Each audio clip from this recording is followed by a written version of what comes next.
ሰላም ቤት ምን ሰላም አለ? አንተ እያለ ምን ሰላም እናገኛለን? በጣም ደህና ነኝ፣ እግዚአብሔር ይመስገን። ቤተሰቦቼ አንተማ ደህና ነህ። አንተ ምን ትሆናለህ? አንተ ደህና ነህ፣ እኛ ነን እንጂ። እንግዲህ ትላንት ላስደበርኳችሁም ላስከፋችሁም ባደረኩት ነገር በጣም ይቅርታ።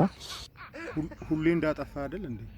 መቼ አስተካክለህ ታውቃለህ? ሁሌ እንዳጠፋኝ ሁሌ እንዳስደበርከን መረጋጋት ሞክራለሁ። እኔ ከምንም ነገር በላይ ሰላም ነው የሚቀድመውና ምን ሰላም ታውቃለህ እንዴ?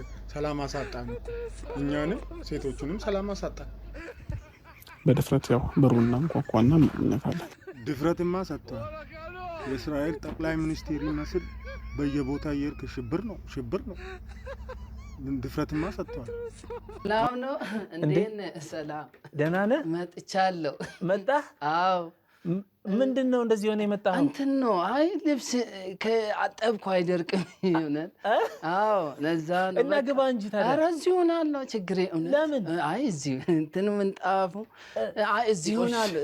ተናገር አንተ። እዚህ ሆናለሁ። እውነት ችግር የለውም። እርገጠው ምንጣፉን። ይሄ ምንጣፉ አይ ይሄ እኮ ንጹህ ነው። ምንጣፉን እርገጠው። እዚህ ጋር ቁጭ በል።